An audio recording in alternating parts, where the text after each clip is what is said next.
from the heart of the city too busy to hate. A progressive voice making too much sense for corporate media's comfort. This is The Ron Show, where we the people come first. Here's your host, Ron Roberts. Hello, and thank you for listening. Whether it's on Georgia Now, weekdays 4 to 6 p.m., the replay the following morning, 8 to 10 a.m. on Georgia Now, or 11 p.m. Progressive Voices via TuneIn, unless you listen where you podcast, and that's fine, too. I appreciate that. I would love for this day to be just a normal day. A normal day and a normal week and a normal month and a normal presidency, but we just cannot have that. We, the people, failed ourselves and have doomed us to at least 3 more years of the kind of scattered nonsense that we found ourselves dealing with yesterday, having to cover a story of a death that didn't need to be at the hands of someone who didn't need to be where they were, doing what they do, except by choices made by people well above their pay grade.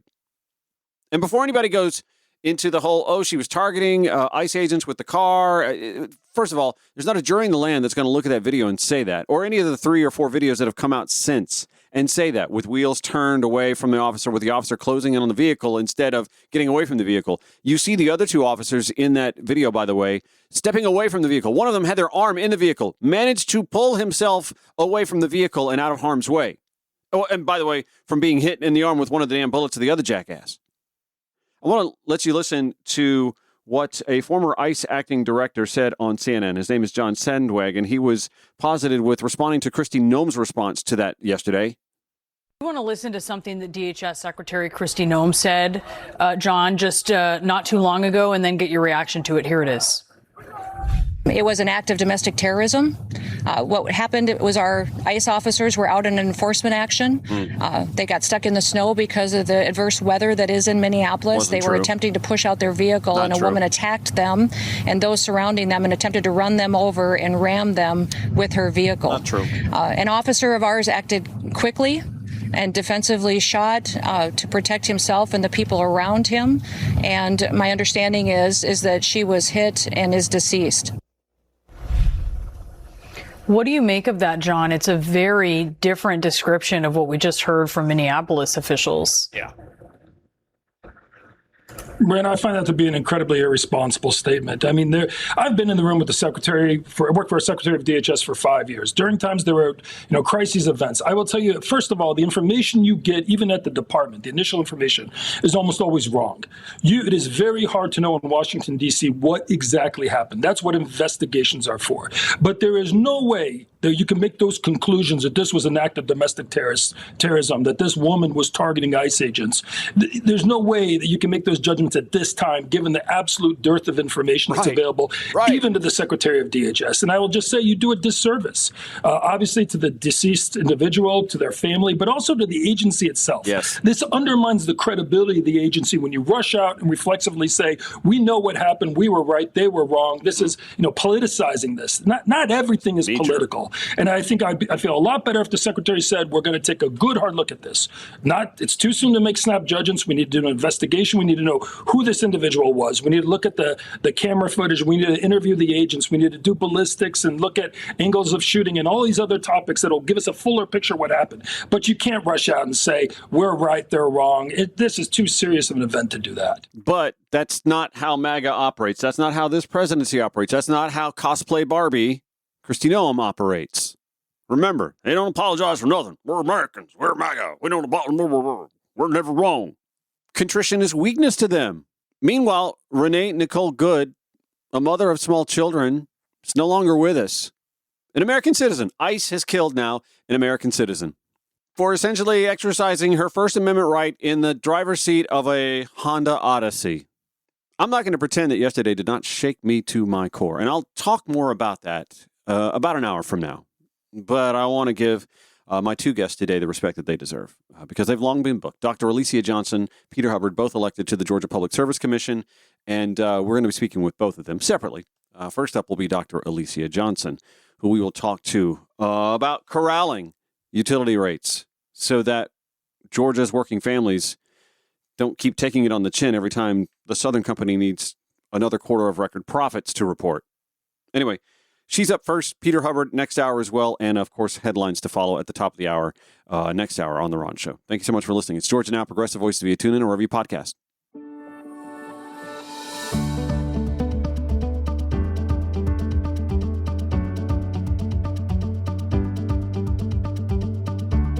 Dr. Alicia Johnson, one of the 2 Democrats who won Public Service Commission seats last fall, giving Democrats some hope for 2026 midterm prospects here in the state and throughout the country as well. And, of course, Georgia Power customers, utility customers in the state of Georgia, some hope that the rate increases have come to an end, 6 in the last 3 years.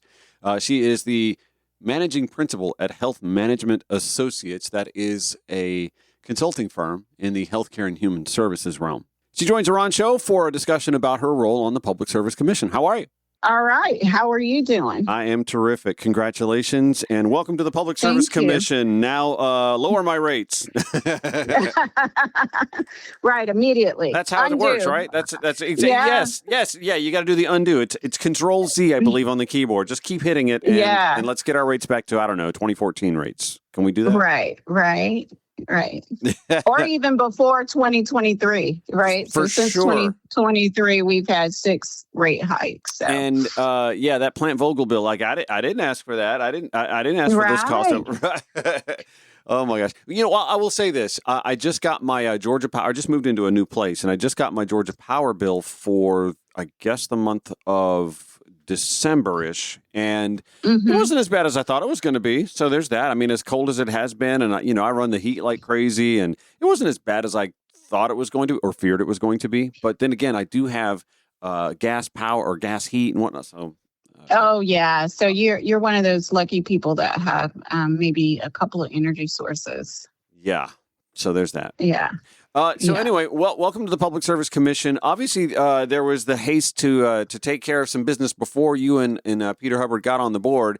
And so now that you're on the board, what can be done or what will be done to ensure that consumers don't have to continue taking it on the chin every time Georgia Power sees the need to nudge up rates? Great question. I think that one of the things that's most important is to be intentional about educating consumers, right? Yes. So one of the things that this race did was make the work of the Public Service Commission more understandable and accessible. And sometimes when we talk about accessibility, we leave out strategic awareness. Mm-hmm. And what I mean by strategic awareness is that there's enough information for consumers to act and make choices. Mm-hmm. And to be heard. A lot of times at Public Service Commission, we see less of the consumer and we see more of a, advocacy group audience. Mm-hmm. This time, consumers were learning how they can advocate from self to system. Mm-hmm. And so I think that in the immediacy, one of the things that needs to be done is that we are intentional about making the work of the Public Service Commission understandable, relatable, make certain that people are aware of policy decisions that are directly connected to their pocketbooks, hear from them and allow them to be able to connect with their commissioners in a way that they have not for the last 100 years of that that commission, right? Right. Well, and so it's kind of been an out of sight, out of mind commission. But again, with these rate hikes of recent years, folks are definitely paying attention. I mean, inflation was something that they couldn't control themselves directly,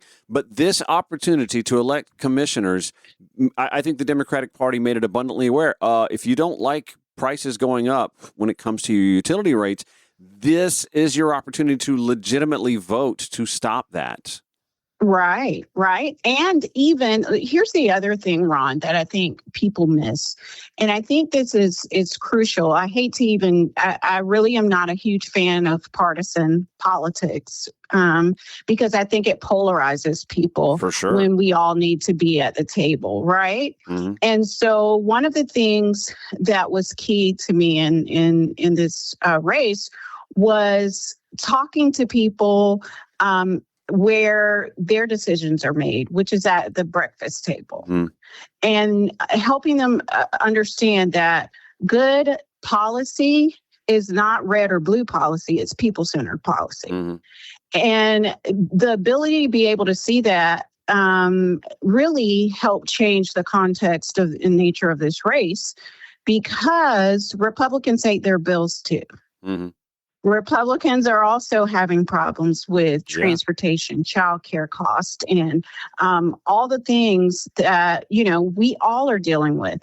Nobody, why, me, you, Republican, progressive, liberal, wants to pay for somebody else's server farm. Why are we paying 60% more for our electricity than a data center is? Yeah. Why are we giving them this tax break and they are extracting so much from our community? Why are we paying, folks like Amazon, Google, who are already billionaires, right? Yeah. Why are we paying for the billionaires' server farm and we end up with the environmental impacts? We end up with the cost of demand is being shifted to us. Why is that happening?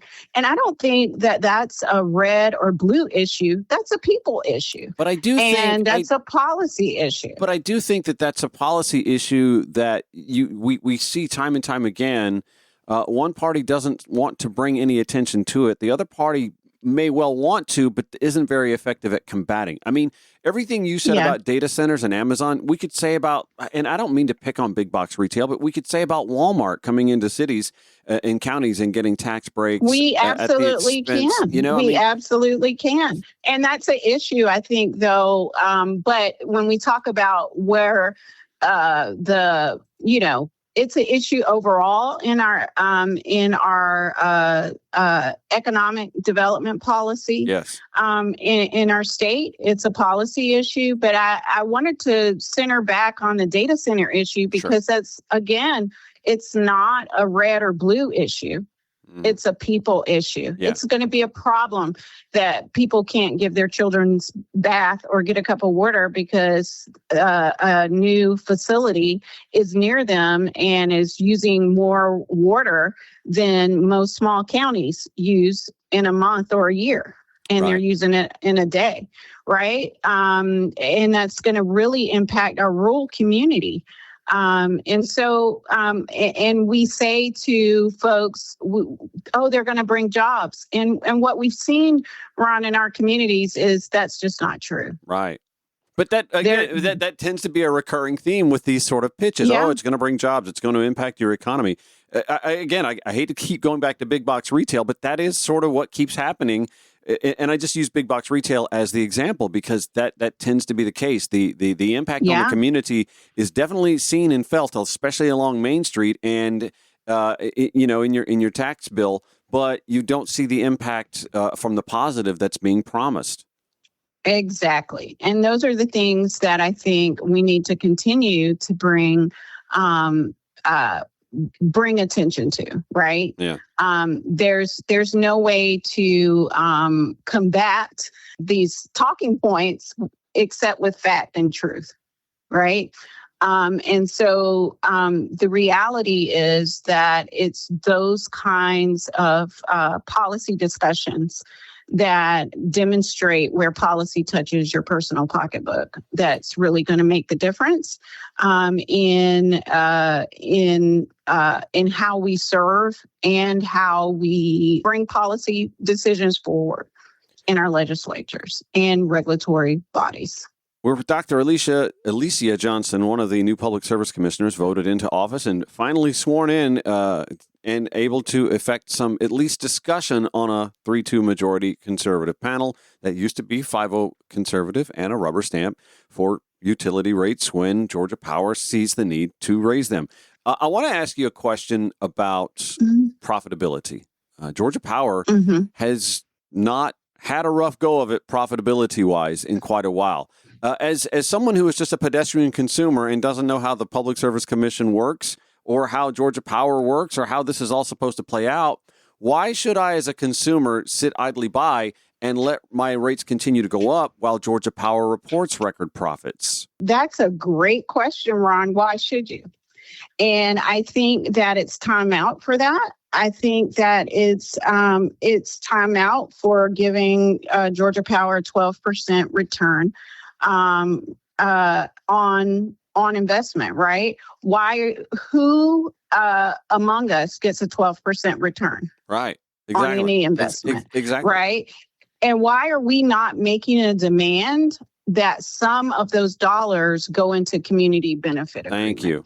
Thank you. We are asking them or demanding them who have a monopoly to reinvest in the communities they are so spending so much time extracting from. Mm-hmm. And we haven't seen that. And it's not because we can't see it. It's just because it's never been asked for, and the demand has never been there. Yeah. And I want to see that happen. That's one of the things that I'm going to be pushing for as a new public service commissioner, is that there's reinvestment. And I'm not talking about just, your typical $5,000 Christmas investment to, to the local shelter. Those are great, and we should continue that. But we need to see in community benefit agreements that help us speed toward an energy future that looks bright for our children. We need community benefit agreements with every chamber of commerce, with every economic development authority, where when businesses are coming into our state, why are we not asking them to line their roof with solar? Right. And so that they could be returning credits instead of pulling more demand on our grid. Why are we not asking them to have on-site curtailment? And why are we not asking them to reinvest in the grid, right? And so we've got impact fee. Like that's what developers are asked to pay, an impact fee, right? I mean, why is there not? Exactly.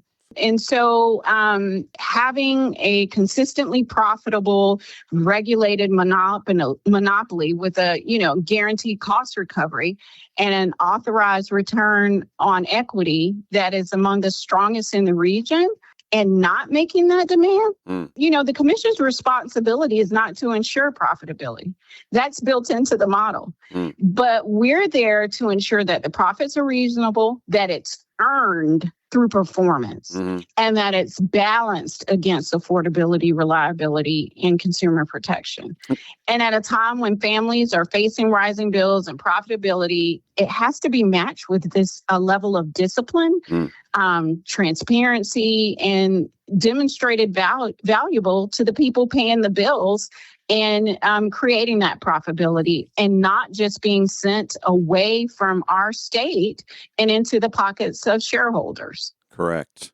So speaking of impact, Georgia Power seems to be turning back the clock and embracing fossil fuel-driven technologies. Again, you mentioned new businesses coming in and throwing solar on the roofs. That sounds fantastic. There has been a decided pivot when it comes to green energy and the exploration or the expansion of throughout the country. We just saw the president nix a wind farm off the Atlantic coast. But with Georgia Power, again, going back to fossil fuel-driven power planting, I mean, that's an impact that's going to affect our environment, our water, our air, our lives, our lungs. And I'd like to hear how much we're able to recoup some of the fizz from the bottle and put it back in the soda with some of the actions taken in the last few months before you guys were sworn in. Exactly. So another great question, Ron.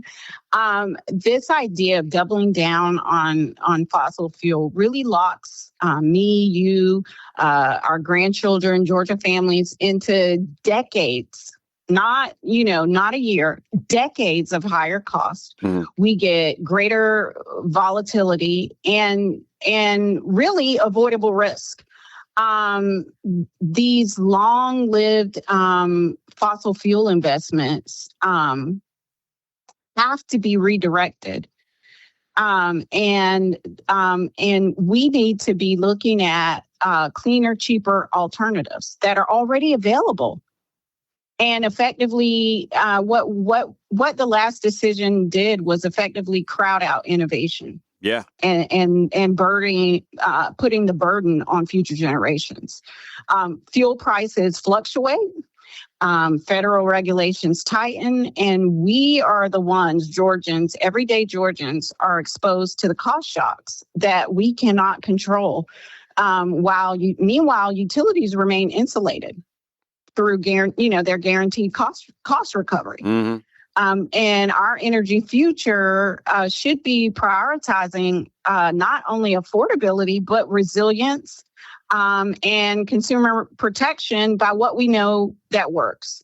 Accelerating the investment in cleaner, flexible resources that reduce our risk rather than institutionalize our risk into perpetuity. And so we've got to look at other ways to do that. And I think that it's not just going to be at the Public Service Commission's level. I think now that there needs to be consideration at the legislative level. And that's where we, the voters, come in with the House and Senate races at the state level as well. We're with Dr. Alicia Johnson, new Public Service Commissioner. Back with her in minutes on The Ron Show. It's Georgia Now, Progressive Voices via TuneIn.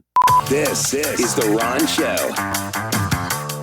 We're with Dr. Alicia Johnson, one of the new Public Service Commissioners here in the state of Georgia. I was reading a little bit about your background, and you had, as a Georgia managing principal at Health Management Associates, the words equity, efficiency, and sustainable development jumped right off the page. Now, I mean, obviously that's a different field altogether, but I think that those terms belong in the discussion when it comes to public utilities as well. And I feel like in this state, we've fallen short of even flirting with those goals, let alone acknowledging them or working on them. Absolutely. So I think, we've heard this in our current administration, really just trying to spin the block on what it means to make a just, equitable, and fair decision making, right? That we should have a systems thinking approach that, again, centers people in public policy. And draws in the stakeholder and what has happened is we are again forced into sides when making these decisions. And so one of the things that I am, really focused on is, again, bringing the people back into the Public Service Commission, making sure that the public is centered in the Public Service Commission, and helping them to understand that fair rates and fair rules have nothing to do with DEI, right? Right. No Georgian should pay more because of bad deals or backroom rate hikes. Right. And we should have open books and honest billing from every utility company. Energy efficiency equals energy equity, and helping families save power saves them money. Yes. Can I offer one suggestion? Maybe it would be nice to see that when the utility bill comes out, whether it's printed or emailed, that in the upper heading of the bill, that Georgia Power tells us what their profit was that quarter. Absolutely, we should be putting people over profit. Yeah. That's one way to inform for sure. Like, oh, by the way, your power bill went up. We inched the rates up a little bit, but hey, we had a great quarter. Thank you. Right. Because, really, here's the thing. Clean energy and stable bills should be something that Georgia Power is focused on. Yeah. And they're not. Renewable energy is not just about climate advocacy, it's about cost control. And Georgia families deserve steady, affordable power, and not these crazy rate hikes and spikes that are tied to the gas markets. Yeah. It's insanity. And so especially when the alternatives are abundant. I mean, air, wind, solar, it's all abundant. We live in one of the sunniest states in the nation. Yeah. And we are not taking advantage of a free resource, Absolutely. Right? Which is sunlight. Yeah. And we are not leveraging renewables to stabilize prices. We are not using, to your point, solar, wind, and battery storage, which helps us reduce reliance on volatile fossil markets. And why is that? Why don't we scrutinize every rate case for reasonableness? Well, before any cost is passed on. And that was my next question. There is this posture that there has been a rate freeze, but this again goes to messaging and consumers being aware. Right. That doesn't mean that Georgia Power can't raise your rates still. Can you elaborate on that a little bit? Because I thought that was some mired messaging, sort of muddied on purpose. Absolutely mired messaging that was aimed at trying to keep myself and Peter out of the public service commission. That, hey, we're going to freeze your rates. Yeah, but you're freezing rates, but cost recovery, which can come, fuel cost, all of those things raise rates. Yep.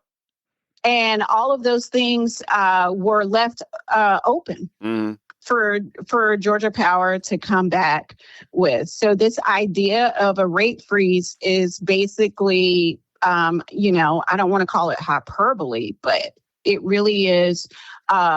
It's a bait and switch advertising moniker at this point. It's a part of what Georgia Power is using to expand their brand footprint, or, because we are now seeing it in Georgia Power commercials now.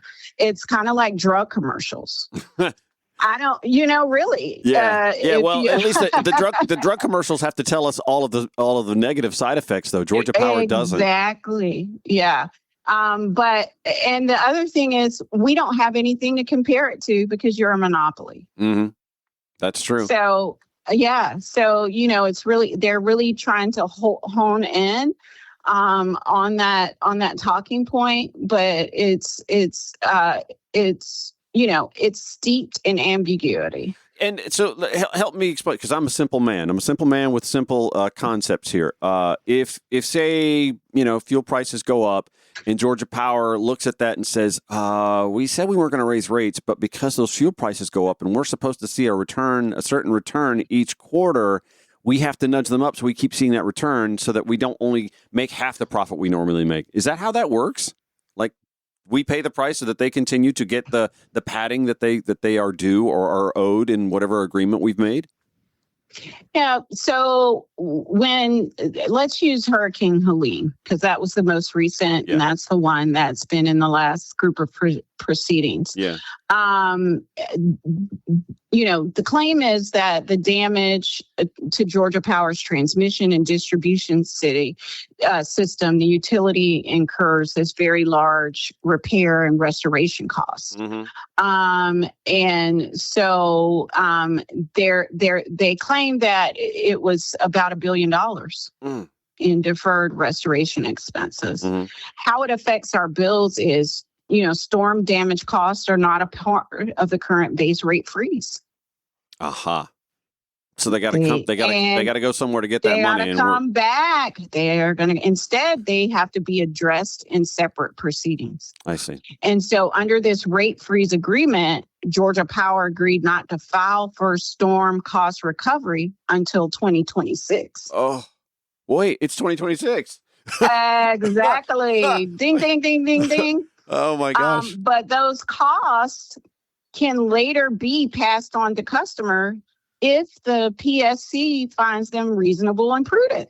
And so this means that even if base rates stay flat, bills could still increase later once storm cost recovery cases are filed and approved.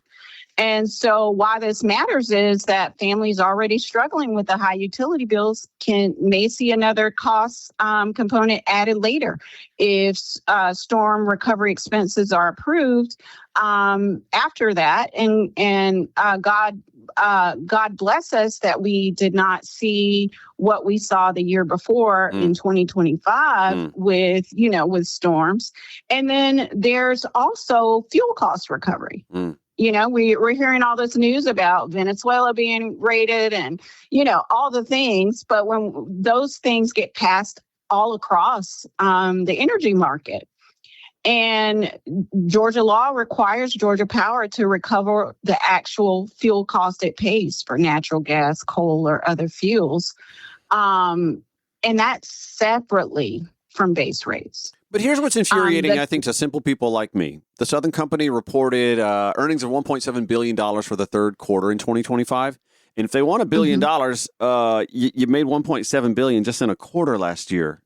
Why can't you, why can't you only profit $700 million that quarter instead of $1.7 million? Yeah. It's the cost of doing business, right? Right.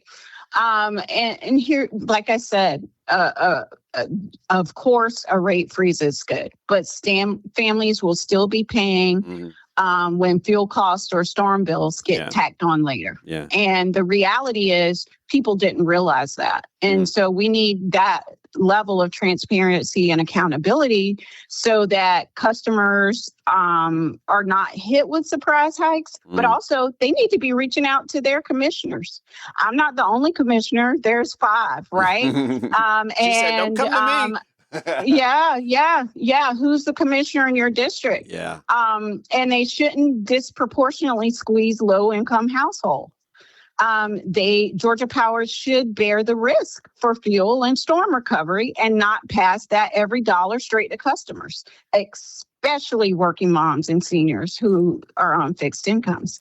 And so while keeping those base rates flat as a start, the real relief means, to your point, that they're willing to tackle storm costs and fuel charges so bills actually go down and not just temporarily stop growing. Speaking of investment, why do we not, this may be a stupid question, but why do we not see enough investment in this country, not just in Georgia, from public utilities when it comes to abating these sorts of damages that come from storms? My simple question is why are we not burying more power lines? That's a great question, and one we should be answering nationally. I live in a neighborhood where my power lines are buried. Yeah. And during the last season of storms, all of my family had to come to my house. I was the only one with power. Family from rural that live in rural areas. My parents who are seniors and who are sick was without power for almost 2 weeks. Should that be mandated for any new development? I think it should be.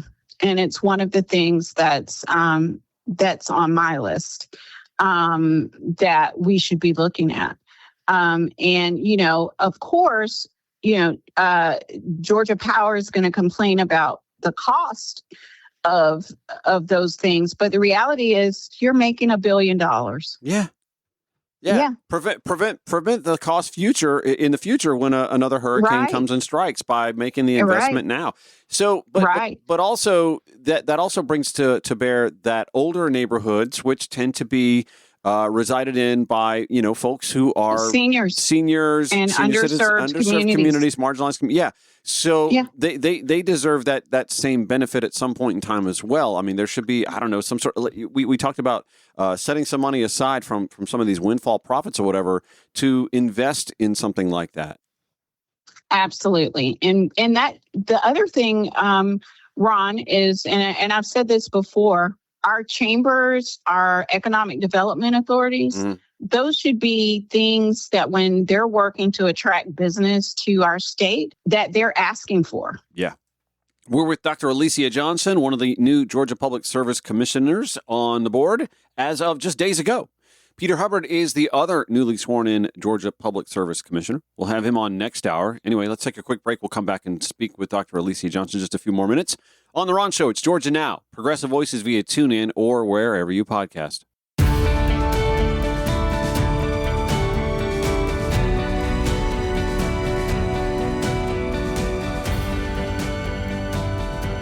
One of 2 Democrats who won a statewide election in 2025. Could it be a harbinger for 2026?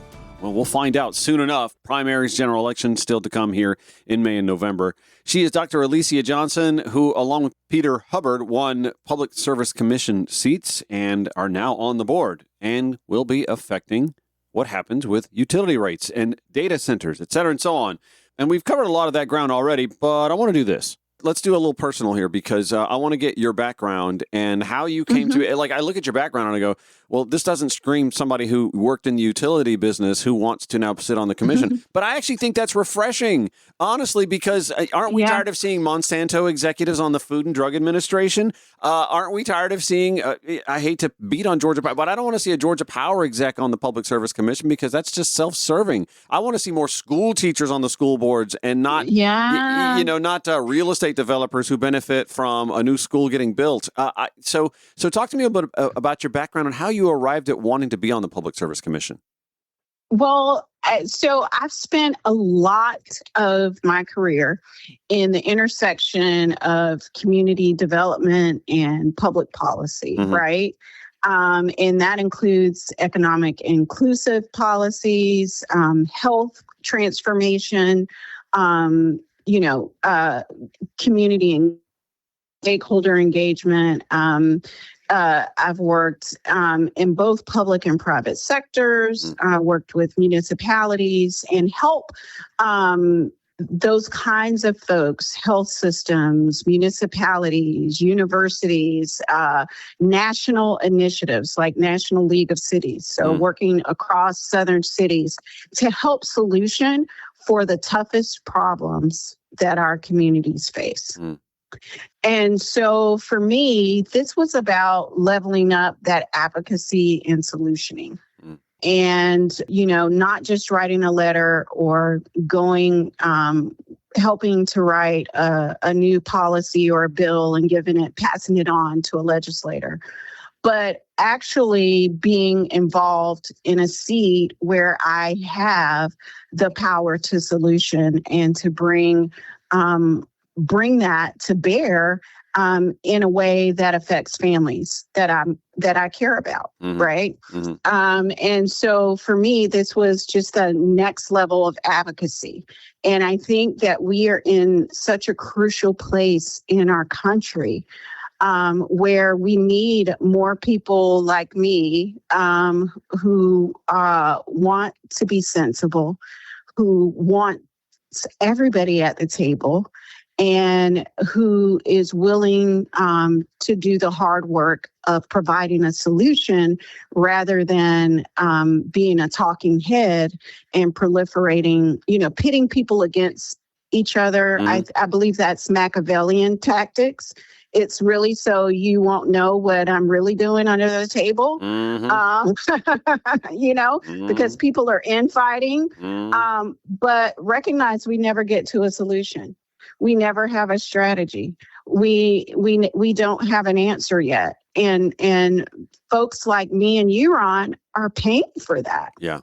Our neighbors are paying for that. Oh, 1,000%. Our history is rife with this sort of thing. I mean, we didn't address the divisions from the Civil War. Reconstruction was stunted after Lincoln was assassinated. That ushered in the Jim Crow era, which only set us back. The Civil Rights era was supposed to be the reset. And then, you have decades of, white flight and dog whistling and race bait and block busting, red light, all of these things that never really come around to solving problems. And we're still dealing with these divisions more than 150 years later. And the cost to address them only gets bigger and bigger. And that's the frustrating thing when you take a true reckoning of our nation's history. And I realize, we're sitting here talking about, someone being on the Public Service Commission, but it's not lost on me that you won a statewide race as an African-American woman. And that's no small thing. Like, I imagine there has to be a little bit of pressure on your shoulders to deliver, not just for all of Georgians who are affected by Georgia Power rates, but specifically for women and for African-American women in this state who are going to look to you for leadership. Yeah. I wouldn't call it a little bit of pressure. I would call it a lot of bit of pressure. I'm sure you do. A lot of bit of pressure. But the reality is, Ron, that I'm one of those people that, I'm bottom line, results oriented. And you hit the nail on the head. We have created an overdependence on a social safety net that, as you know, is falling apart. We'll see it crumble in 2027. 2026 is a budget year cushion appropriation when all of those things our second line responders, nonprofits, are going to crumble and crash and burn next year. And the reality is we haven't built any bridging capital from the social safety net onto the economy. And until we begin to deal with those issues at every level of our policymaking and regulatory authority, we're going to continue that. And quite frankly, I was over it. And we've got to do something different. We need more people like me. I'm a consultant. You said that earlier. It's what I do, is solution. Right. And one of the things I love about the firm where I work is that every colleague I've had the opportunity to work with, they're brilliant, but they're also kind, and they are seeking solutions. They're working around the country building solutions. And my whole thought was, why can't we do this where it matters most? Absolutely. Well, listen, I appreciate that you answered the call and decided to run for the seat. It was obviously something that the consumer, a.k.a. the Georgia voter, was clamoring for. And like I said, I'm grateful now that the consumer has that voice on the or two voices on the Public Service Commission that I don't feel that they were being listened to beforehand. Yeah. And Ron, thank you for the opportunity to circle back and thank our consumers who voted. But also, I think we have just reinvigorated them. And I feel one of the proudest legacy of this election to me is that we have empowered them to advocate from self to system. And the vote is your greatest, it's your greatest power of advocacy, right? And we see that now. And I think we are going to see a different public and their level of involvement in the Public Service Commission. And to me, that's one of the greatest outcomes of this election. Yeah, very necessary, but also, again, consumers being aware. Again, me asking dumb questions so we can get answers. That's the magic of this show, honestly. I'm just as clueless as anybody else is on some really complex issues that I think, again, get muddied on purpose to confuse the voter into not realizing that, they froze our rates for 3 years. No, they didn't. And wait until gas prices spike or some natural disaster happens. And no. Just wait in a few months when they come back for storm recovery. Yeah. All right. Well, you're on the board to fight that. So do us a favor and fight that if you don't mind. I will. I will. That's why I'm there. Yes, ma'am. Dr. Alicia Johnson, one of the new Georgia Public Service Commissioners. Thank you so much for joining the Ron Show and having this conversation with me today. I do appreciate that. Thank you for having me, Ron, and look forward to hopefully talking to you again in the near future. Yes, ma'am. As I mentioned, she is one of two newly elected Democrats to that Public Service Commission board. Breaking the 5-0 logjam that Republicans had on that board for many years. We'd seen 6 rate increases since 2023. Georgia Power promises no more rate increases, but as we heard in our conversation with Dr. Alicia Johnson, they've got carve-outs and workarounds for that. So the other Democrat elected, Peter Hubbard, founder of the nonprofit Georgia Center for Energy Solutions to fight for clean energy and lower power bills. He joins me next hour to continue this conversation. We'll check the headlines first, of course. Thank you so much for listening to The Ron Show on Georgia Now, weekdays 4 to 6 p.m., the replay 8 to 10 a.m. Progressive Voices via TuneIn at 11 p.m. or wherever you podcast. Of course, show notes, always, ronshowatl.com.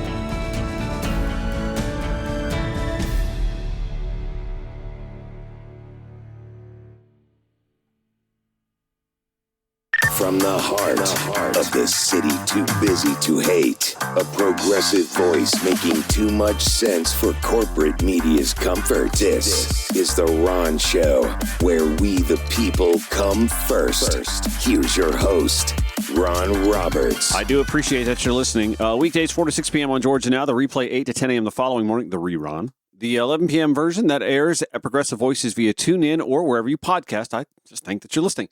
So we got the official word. It's definitely not going to happen. And by not going to happen, I mean Stacey Abrams will not be running for governor in 2026 or anything.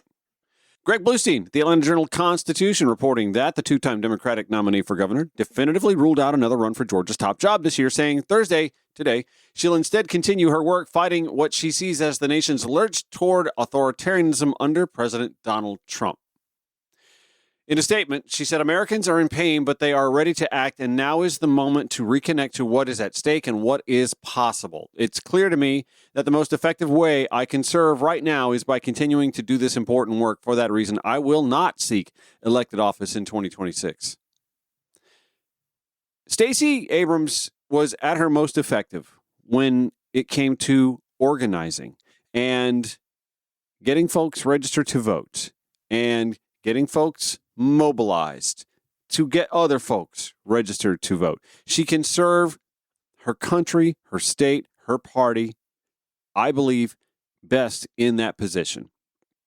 And to be a voice to rally the troops, liberal, moderate, centrist, to get behind the candidate slate once it is set during the primary. For those of you who are sad that she's not going to run and you bemoan the fact that you don't have enough of a progressive option on the ticket, I say to you, not true. You just need to pay attention to the one and only, in my mind, progressive candidate running for governor in the state of Georgia, and that would be Ruah Roman. I sat in on her appearance at Manuel's Tavern over the weekend. She was asked, by the way, by a friend of the show, King Williams, about the push for Georgia Republicans to eliminate the state income tax. And her response, I thought, was pretty sound. If you're willing to raise the corporate tax to pay for it, I'm game. It's that simple. Yeah. Because our state requires a balanced budget. So if what we're going to lose is a lot of money. So how are you going to replace that money? And unless it's going to come from an increase on corporate taxes where we have the lowest, some of the lowest in the country, then you need a better plan. Because I'll tell you right now what the head of appropriations on the Senate side said, who's a Republican. We have this interview. He said that they would just add it on to the sales tax, meaning that anything you buy is going to become 12% more expensive.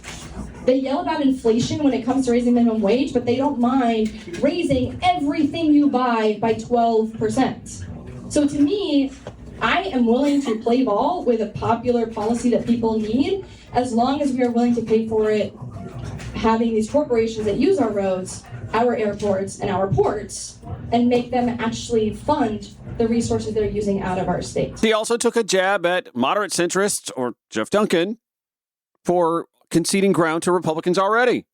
I urge everybody to sort of compare how we message on issues, how we talk about issues versus other candidates who seem to be talking from a perspective of always having a plausible deniability, like always having a loophole to get out of whatever it is they're promising. And I think for too long, people have run from the perspective of, let me lower your standards. And my thinking is, what if we raise them? What if we just reached for something? And I'm not saying we're going to succeed 100% on everything, but I think government has gotten too used to the bare minimum, and I think we need to be striving for excellence in governing. I don't think we've been doing that for a long time, especially in our state. And so what if we switched that around and said, what if government does its job? What if it does its job well? And what if we're able to provide like the services people require of us, and then frankly leave them alone, right? Whenever people interact with government, it should be an excellent experience, and then kind of mostly leave them alone to live their lives. And that to me, I think, is sort of the difference, is that people seem scared of, where is Georgia, right? They're scared of talking to, frankly, people in this room. They're scared of thinking about what could be different. And I think our state is so ready for something different. We have one of the youngest population distributions in the country. The median age in our state is 37 years old. We're a majority minority state. And yet, if you look around at the way others have been messaging, you would think that we're already in the general election, which, I mean, we kind of are. We've got a Republican in the race, but like, we're really not. It's still the primary. And so that, to me, is what's really dangerous, is that at a time when this midterm election is expected to be, good for Democrats if we do our job of messaging correctly, why are we not taking that opportunity instead of immediately pre-conceding whatever the premise is? What if we change it? Because I want to be clear. No matter what happens federally, our state has been ruled by Republicans for over 20 years consistently, as you mentioned, on every level. So why are we conceding anything to them? Mm-hmm. Their policies are what brought us to this moment. Mm-hmm. So shouldn't we provide people with different solutions? And I want to be clear, not Trump is not enough. It needs to be a real vision, and that's why we said, here are our lines in the sand. This is what we're going to introduce legislation on from day one through the governor's floor leaders, and we're going to keep chipping at them until we get them done. This is why I'm really excited that she's in the race. Well, actually, that's one of several reasons why I'm excited that she's in the race. I'm excited that she's in the race because she actually speaks to Democratic Party values without flinching, without showing any weakness of spine, without any wobbly knees. She stands firm on them. That's something, it comes right out of the Bernie Sanders 2016 playbook, right? He's not a Democrat. Well, he's the one talking about the entire party platform without blinking. I just like that. I like the fact that she is going to be on the dais when it comes time for having debates, et cetera, and so on, candidate forums, et cetera, and so on, where she's going to be saying things that the majority of the people in the room or watching those broadcasts are going to agree with her. And then it's going to become incumbent upon them to decide for themselves, as we would presume Democrats, right? To say, you know what? It doesn't bother me that she's a woman. It doesn't bother me that she's a Palestinian-American woman. It doesn't bother me that she wears a burqa, that she adheres to her upbringing, her religious values. It doesn't bother me that she's a Muslim. We're supposed to be the party of inclusivity, right? Listen, I know that there are a lot of country club Democrats who would be way more comfortable with the one white man in the field being the nominee. It just so happens that the one white man in the field is a former Republican. Like, you can still smell it on him. And make no mistake, if he is the nominee, I am 1,000% behind him. I'm going to have to accept that he's the nominee and hope that he's telling me the truth when he tells me he's had a wholesale change in values. And incidentally, he's still welcome to come on the show. He's been invited several times. Anyway, Peter Hubbard, new Public Service Commissioner, joins us next. It's The Ron Show.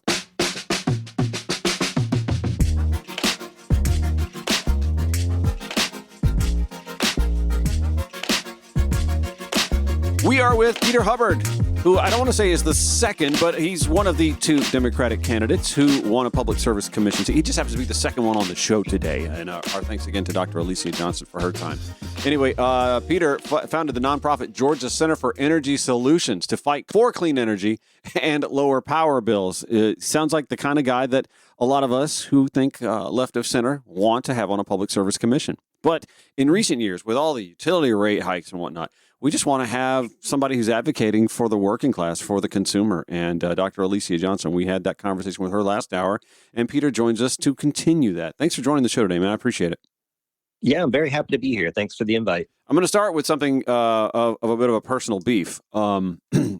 I tried to reach out to both campaigns while we're in the throes of it, and I couldn't get anybody to hit me back, unfortunately. So I don't get to take any credit for you winning your election. So I'm a little sore about that. Except I did vote, so there is that. But well, no, thank you. It was I have to say it was a bootstrapped campaign, but and a hard-fought one. It was a primary runoff, a general, and I have to do this all over again with another election this year. So. Yeah, it was a lot, and I don't I'm happy to do the task of being both commissioner and candidate again. But that might have been why. And my apologies, but thank you for voting, Ron. You don't have to apologize. I'm just kind of giving you some grief, and I understand that. Like when you're running for something like a public service commission seat, it's not like you're going to have high dollar campaign managers and social media strategists and this, that, and the other. You're probably on WordPress or whatever it is, throwing your site together and, linking the Act Blue and all that fun stuff on your own in a lot of capacities. Yeah, that's right. That's basically it. Also, no name candidate, and also the fact that the Public Service Commission isn't really something that most people think about on a day-to-day basis. So there was just a big component of just getting the word out about what it is and what it does and why it's important to vote.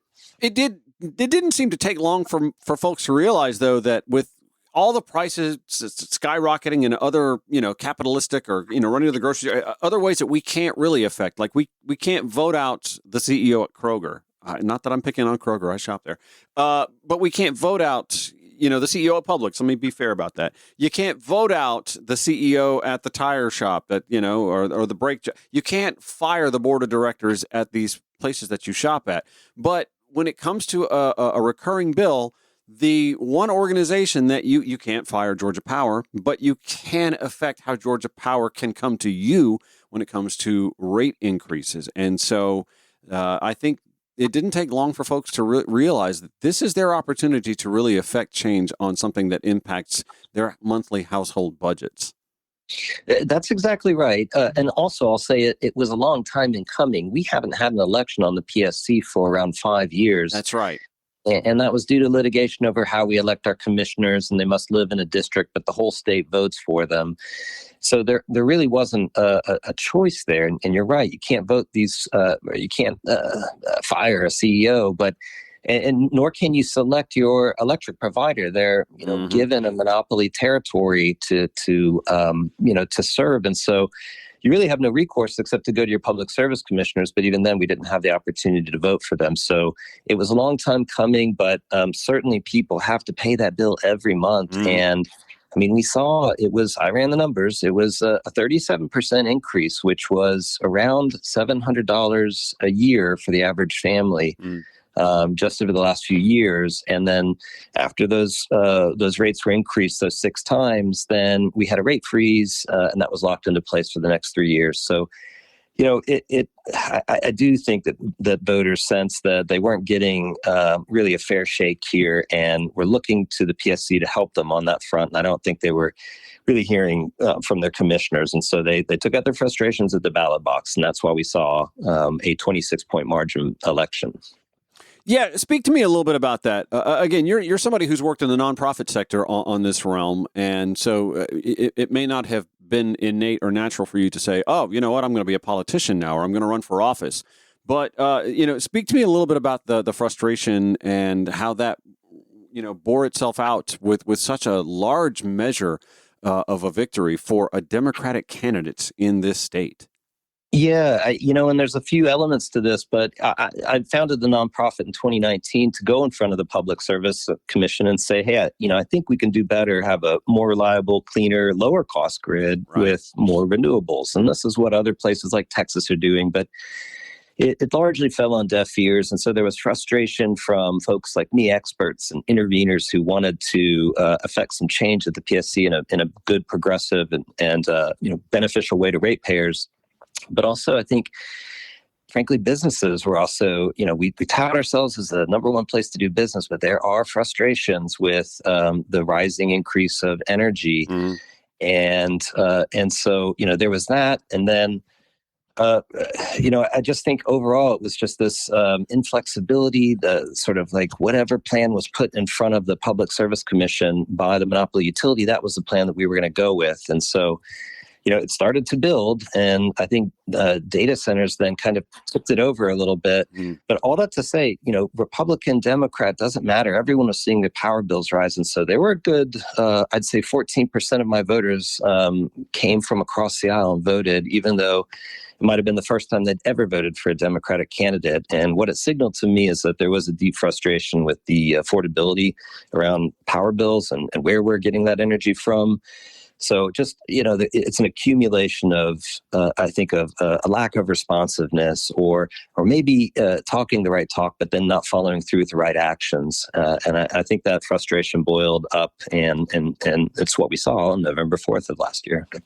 Now, you also work for a solar developer, right? And you guys have been responsible for, building some grid scale storage systems in states like Texas and Louisiana. And when you think of Texas and Louisiana, you think oil and gas, right? You would think, those states, they don't like renewable energy. It's the antithesis of what keeps those states' tax coffers filled. But like Georgia's not as how do I say this? As hospitable to renewable energies as states like Texas and Louisiana. How did we get here? It is remarkable. Now, my background is as an energy consultant, and I really took that job to really understand from the ground up how markets work, electricity and gas markets. And then the last 3 years before stepping into this role as commissioner, I was a solar and battery storage project developer, trying to bring those clean energy resources to market, largely so I could understand, hey, why does a project succeed or fail, and why is it that Texas is doing so well? And Texas is one of these places where it's pretty easy to build a project. You can permit things just by writing a letter to the local judge, and he says, guess what, there's no permits.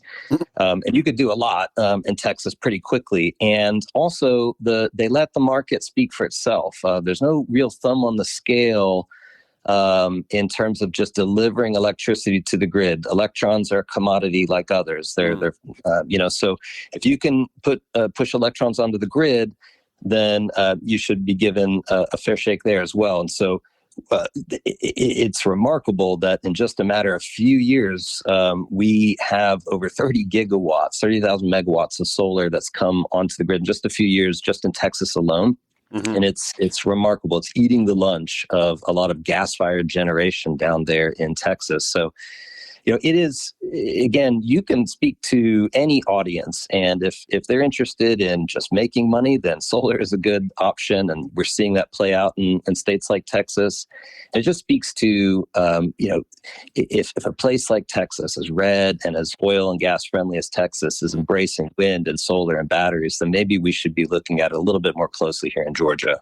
Yeah, I mean, who doesn't watch Landman, right? I mean, do you watch that show? It's a guilty pleasure for me. I love that show. It's absolutely it's popcorn inducing, white trashiness at its best. I absolutely love it. And I grew up watching Dallas, so I know just how important the fuel industry is to the state of Texas. But here they are, having dealt with that winter freeze out that they dealt with a few years ago. Ted Cruz wouldn't know about it because he was in Cancun. But Texas seems to have learned a little bit from that and realized we need to diversify things a little bit so that we're not caught with our pants down again. Yeah, and just to reemphasize that point, this is what gives me the confidence to know that this is the right direction. Not only do I have the analysis and modeling to back it up, but I'm looking at real world examples like Texas or in Western Australia. They have so much solar that they're now there's a 4-hour period during the day when electricity is free because there's an abundance of it. Bring us that, Peter. If you can do that, man, right. you're gonna be a shoo-in for re-election. Well, it's a pretty sunny state here in Georgia. There's no reason why we can't do things like that. It will take time. It won't happen overnight, but there's a lot of room for growth, especially on that sort of missing middle and smaller scale side of solar. So there's a lot of room there, but rest assured that I'm looking into the way to do this, responsibly but rapidly. This is going to sound like a goofy question, and I try to be a little lighthearted at times because the headlines have been so heavy lately, and this is a heady topic of conversation. But did you ever watch the YouTube video that circulated for years about the solar freaking roads? Why don't we have solar freaking roads, Peter? Well, I can actually tell you the reason why is because they don't generate all that much electricity. If you're talking about embedding solar panels in the road, and then you got to dig them up if you want to service them. Yeah, that's true. There's subject to a lot of wear and tear. It's just cost. I know, but it was a cool idea, I thought, It is. And I'm in favor of certain types of solar on the roadways. And in Georgia, we have something called the Ray. It's everyone should know about it. Using those spaces near the clover leaves to things like that can make a lot of sense. And we need to do more of that. But there's a million great ideas out there. Need to have that vision and the political will to implement them. You said something that I wrote this note down because I wanted to come back to it. Electrons as a commodity. That kind of blew my brain a little bit. I was like, we think about oil and gas as a commodity. We think about by the barrel as a commodity. But when you lump all of the sources of energy in and just drill it down to electrons as a commodity, that is one way to frame this, right? Instead of looking at the source of how we get the electrons, coming to realize that we just want more of the electrons and we want them at an affordable rate, to me, is a better way to frame this. Well, it's a simplification, but it's a useful one. Now, my background is in physics, and, an electron is an electron, no matter whether it's generated by a solar panel or a gas-fired generator or a fuel cell or a nuclear power plant. Once it's on the grid, then it's basically all the same thing. Now, there are very important differences in where that energy is generated on the grid. There's locational value and there's timing value, especially. It's very, very difficult to store energy. But listen, this is the nerdy part of it that I enjoy so much.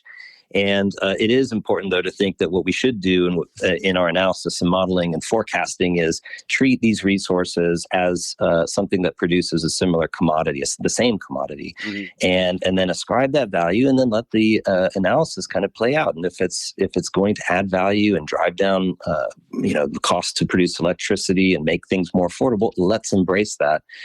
So, it's useful when you put things on a level playing field and compare apples to apples. And that's where the usefulness of that analogy comes in. But there are some differences that are important to note. I'm on with the other newly elected Georgia Public Service Commission person. His name is Peter Hubbard, founder of the nonprofit Georgia Center for Energy Solutions. We'll continue that conversation with him, minding the rates, minding the environment. He's well equipped for this when the Ron Show returns on Georgia Now, Progressive Voices via TuneIn. Broadcasting 5 days a week to make common sense common again. This is The Ron Show. Here's what I love about siding with the Democratic Party most, if not all of the time. And usually in a binary, you only have the two choices. So when it comes to the binary, that's where I say, yeah, that's the party I'm with. The Democratic Party tends to run candidates who are specialists in the field of service that is necessary. Let me tell you a little bit about Peter Hubbard. Despite the fact that he was raised in Tennessee, he's a good guy. Tennesseans are fine people. You can't be a UT Vol. And he went to Memphis and Johns Hopkins, so I don't think that he is. Anyway, he earned his Bachelor of Science degree in Physics, Mathematics from the University of Memphis, got a Master's degree at Johns Hopkins in International Affairs with specializations in International Economics, Energy Resources and Environment, and Quantitative Methods and Economic Theory. He's a smart guy. Having someone like him on the Public Service Commission with an eye towards the future, and his term here is only 1 year because of the way the terms rest, and he'll be on the ballot again in November.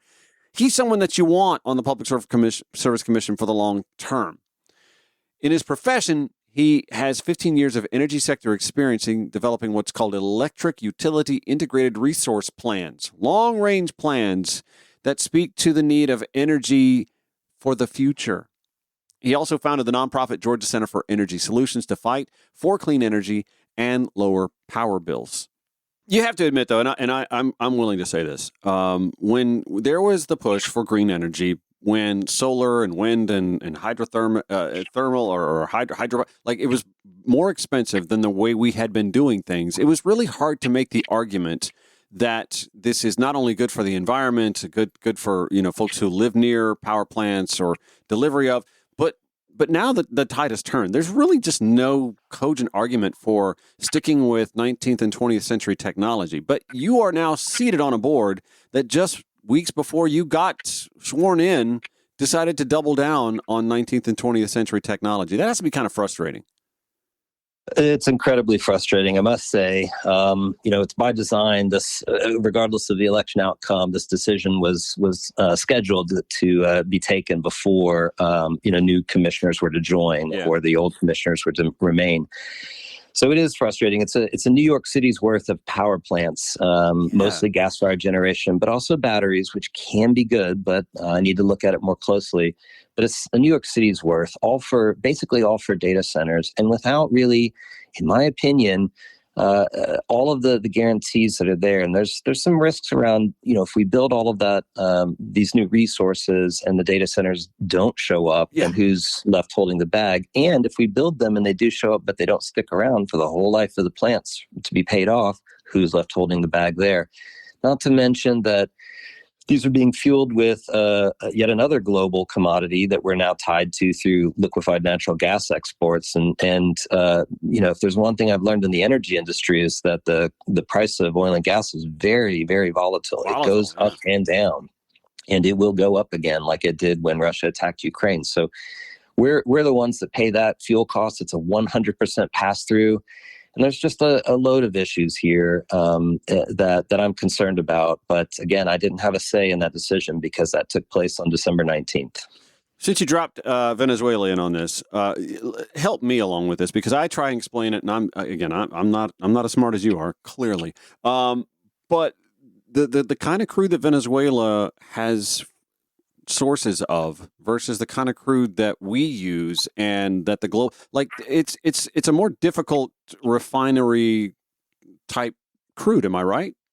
Correct. Yeah, it's heavy sour, which means it has a lot of sulfur. It's more viscous. It's similar to what they're producing out of the Alberta tar sands, whereas here in the U.S., we're getting a lot of our oil and gas, or oil especially, from it's West Texas Intermediate grade. It's a sweeter, lighter crude that comes from the Permian Basin, or say the Marcellus or Utica shales. And we have we've kind of tooled some of our refineries to accept Venezuelan oil along the Gulf Shore or the Gulf Coast. But it's just a mismatch. And so, there are costs to trying to accept that type of crude versus, say, the Alberta tar sands versus our own. And, it also just kind of emphasizes back this is a global market and we're tied into it. Right. So there's a lot of impact that we feel even when we're doing things over in Venezuela across the world. Yeah. And it doesn't matter how many times we repeat that statement that we're talking about a global commodity going to a global market. This is not going to be America's oil and we get to benefit from it with lower gas prices just for us. This is a global commodity. And if anything, you can point back to when Donald Trump was president the first time, and we were in the throes of the pandemic, and he and OPEC got together, and even the Soviet or the Russians, and said, "We're gonna cap our production right now because we can't oversupply. When demand is so super low, it'll crash the industry." And so they suppressed production for 2 years into, by the way, April of 2022, when a fellow by the name of Joseph R. Biden was president and getting railed on for high gas prices because the supply wasn't there, but the demand was super high. These are just lessons that I feel like the American public falls asleep in the middle of the lecture series of. And you know what? You've worked in that realm, so I know that you know what that feels like to be given a good lecture and people are like zoning out. Yeah, it's we're on a sort of merry-go-round with fossil fuels, and frankly, that's one of the benefits of shifting over to clean energy, renewable resources. Is you're on a sort of subscription model, like a Netflix subscription model, where you have to, here in Georgia, we spend about $2 billion every year on the fuel, and we don't produce that oil and gas here in Georgia, so we send those dollars out of state. And we do that every year to operate those fossil fuel plants. Whereas when you have renewable solar and wind, the fuel, basically the sun or the wind, is delivered right to the power plant. Mm-hmm. And so it costs a little bit more in a sense to build up front, but then you have that long-term savings on operating it, no fuel costs. And I know I'm getting into the weeds there, but that's if we can break free of that cycle of kind of the addiction, if you will, to fossil fuels, we can do that with the technology that we have today that is increasingly more affordable. And we know that it's economic because red states like Texas are embracing it.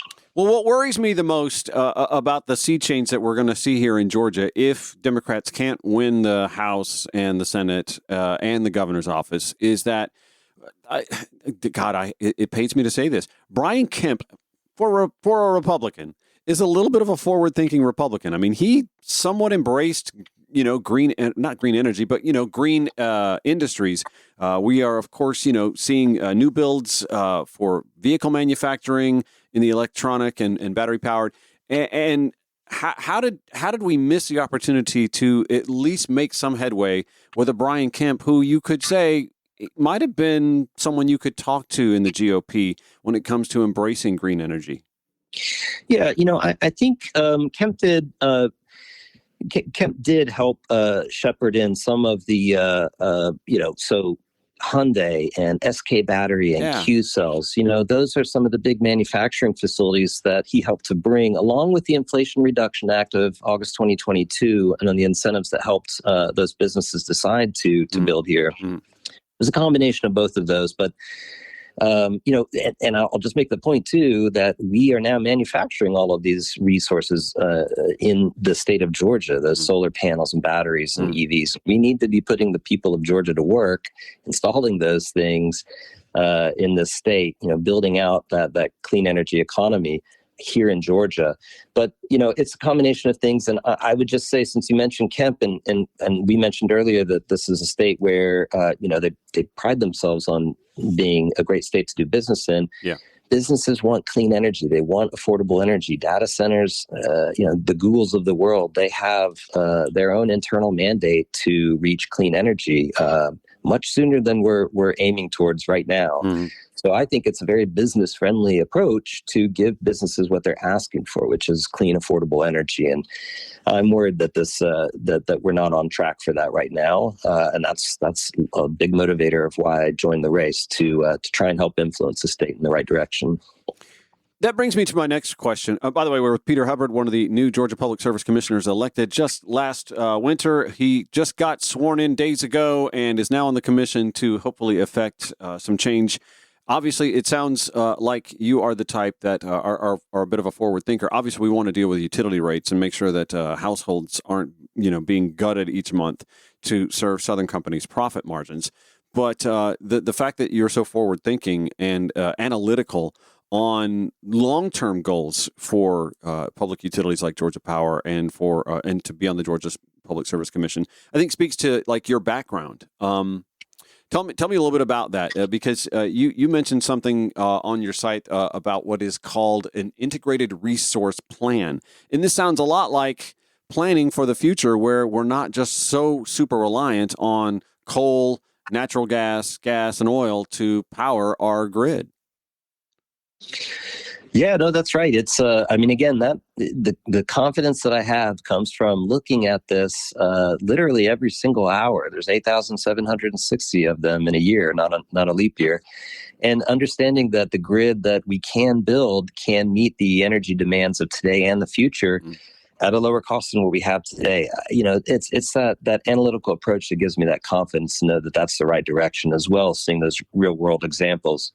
So there is an imperative, though, right now in the here and now to address the affordability crisis. And that's really what I'm trying to do with this short first-year term without huge dockets coming up like an integrated resource plan or a rate case, is use the opportunity to find ways to connect low-income folks and seniors with more financial resources to pay those now higher bills. Mm-hmm. To start to address the fact that we have a disconnection rate that is 10 times higher than the national average. There's around 200,000 households every single year that get disconnected for just 1 month's arrearages. And, there are some restrictions if they're in if we're in a heat wave, but it can come down a few degrees and still be above 90 and you can have your power cut off. And it shouldn't be that way. And I intend to try to understand why it is that high and what we can do about it. I know other states have tried to address this. Louisiana, you mentioned earlier. I know there's a progressive commissioner down there, Devontae Lewis, who's really taken on the issue of disconnections and affordability as well. So, we don't have to reinvent the wheel. There's a lot of trailblazers and people that are coming up with innovative solutions already. And I really just want to take those Christmas ornaments and decorate my Christmas tree with all of those things here in Georgia, because we can have nice things too. We can absolutely address the affordability crisis. We just need to have thoughtful leadership, and that's why I'm speaking to you today, is to try and get the message out that we can do this. At the federal level, thoughtful leadership seems to be in short supply. I can't help but opine that Donald Trump has squandered some of Biden's efforts to turn the page and just killed a wind energy project recently and is, on the drill baby drill, motivation.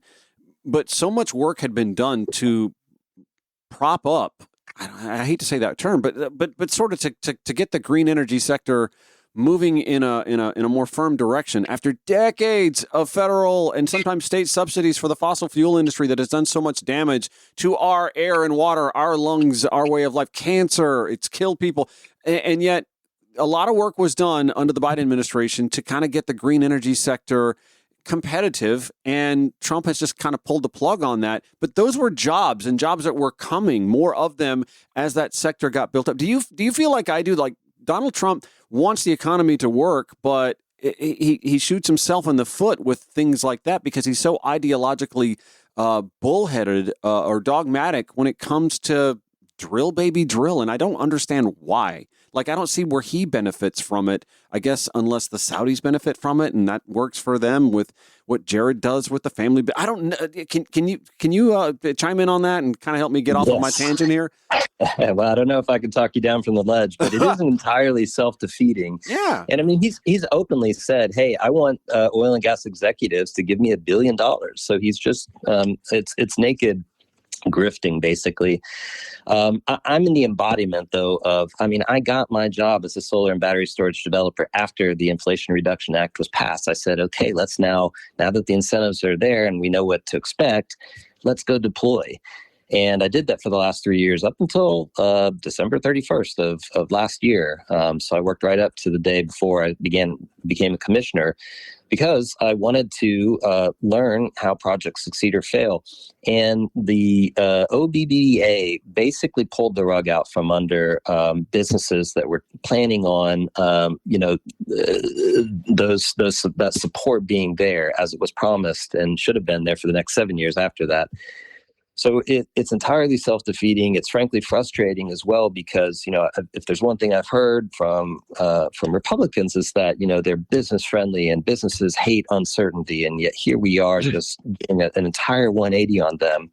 They say that they're, the party of national security, and yet this is making us more vulnerable to those commodity upswings and downswings that we talked about, that volatility. So I just don't buy it anymore, and we do need thought leadership.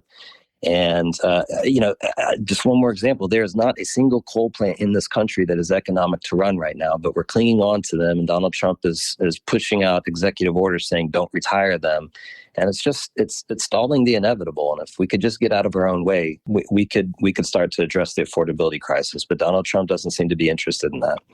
You just listened to a man who's got a Bachelor of Science degree in physics and mathematics, actually coined the phrasing better than folks who work in politics and political science and marketing, like better than I've heard. But why is the messaging so hard for pro-green energy advocates and just in general Democrats to put out the wording better? Well, I mean, it's a broken landscape. You got to be on TV and social media and podcasts and all of that. And a lot of the media is owned by folks that aren't receptive to those ideas. So you got to break through somehow. It's almost like you got to be all things to all people, be on blogs and wherever you could possibly be. But it is exhausting, Peter. I can tell you, it's exhausting. They're all like, you need to do video, you need to be on this, and got to start a TikTok. Oh my God, it's exhausting. Or you drive cross country and turn on the radio, especially the AM dial, and all you hear is conservative talk. Yeah, don't do that. It's everywhere. That'll rot your brain. You don't want to do that. It's just a machine. Yeah, that is one of the reasons we launched this show, and one of the reasons why Georgia Now is now on mobile devices. And download the Georgia Now app, Peter. Make sure you're listening in so that we're constantly in touch. But it's a fight. It's a fight. But I also think, like I said, messaging is kind of the problem. Like, we just haven't made a succinct argument in enough realms, in enough theaters, and enough screens, and through enough speakers that really spell out exactly what you did so eloquently. And it was simple to grasp, which, listen, if I get it, I know it's simple to grasp. Well, we won on affordability a couple of months ago, and now, of course, we have to follow through that and put solutions on the table. And again, I keep coming back to this, that I'm supremely confident in clean energy as the right path forward. We see it, so many examples. And so I think that's where we're going to see some distinction here. Is I don't know that Republicans, if they keep trying to extend the life of coal plants and other things that are the exact opposite of addressing affordability, whereas we're putting solutions on the table and saying, maybe we only have 2 out of 5 seats on the Public Service Commission, but give us a 3rd seat and look what we can do. Or give us those extra 10 seats in the House in Georgia and look what we can do. I mean, that's kind of what I'm aiming to do. I'll do what I can with the 2 seats that we have, the Democrats on the Public Service Commission, and we'll just keep making the case that we deserve more runway to implement what we can do here in Georgia. We're with newly elected Public Service Commissioner Peter Hubbard. More questions with him. We'll wrap up our conversation when the Ron Show returns on Georgia Now, Progressive Voice via TuneIn or wherever you podcast.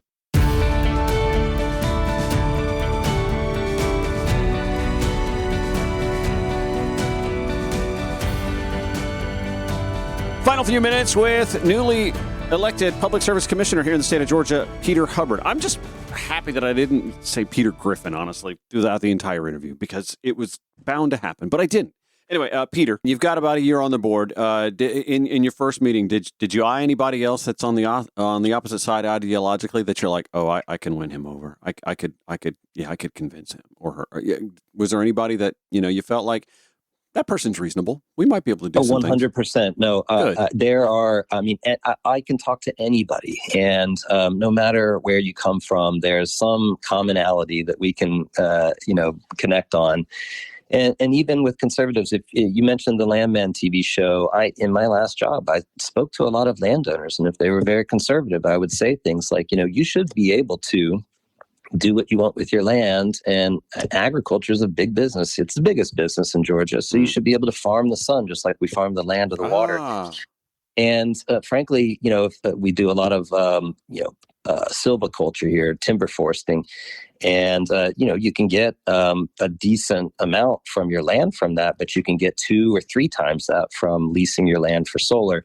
There's just and it's diversifying your income from farming to something else.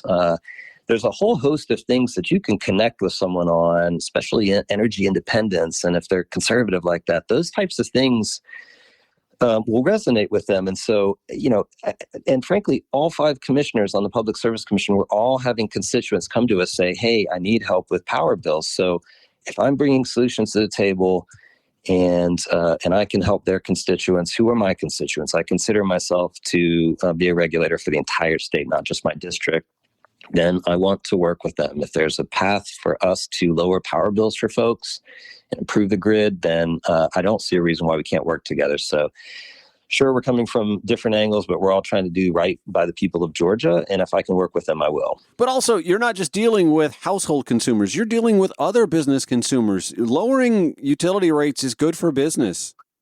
Yes.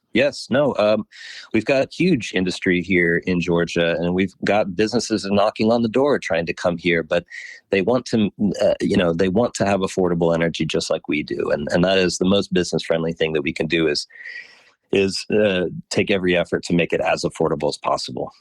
You seem like a really serious guy in this realm. What do you do for fun? What do you do to bring a smile to your face when you're not focusing on this stuff? Well, I have a 4-year-old and a 10-year-old that keep me busy for sure. Yeah. And I grew up on the Ocoee River, just north of the border in Tennessee. And so I don't do it as much as I should, but I like to go whitewater kayaking. I like to run.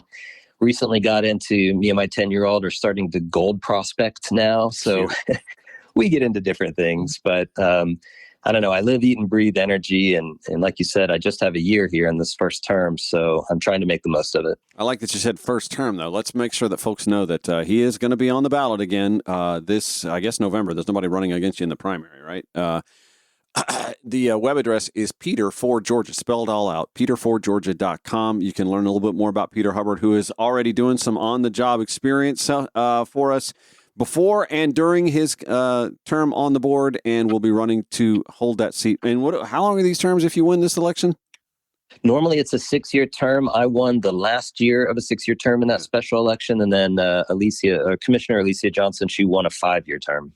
And a lot of this has to do with the fact that, like, when somebody steps away, it was all kind of calculated. When somebody steps away from the board in time, that the governor can replace them so that the majority held for the longest time. There was a little bit of a chess match going on with that for a few years. Yes, it is an incredibly powerful thing to have the I by your name when you run for office, and if the governor appoints you and then you get to run for office, it very much helps. Yeah. And so that's where a number of the commissioners that we have were able to get on the board and stay on the board. Good deal. All right, peterforgeorgia.com. Peter Hubbard, our newest Public Service Commissioner, joining Dr. Alicia Johnson on that board. Thanks for coming to me today and talking on the Ron Show. I know it was heady stuff, and I probably asked some dumb questions for somebody as bright as you are on this topic, but it was enjoyable nonetheless. No, it was great to talk to you, Ron. I really appreciate it. All right. Good luck this November. Okay. Thanks very much. Take care.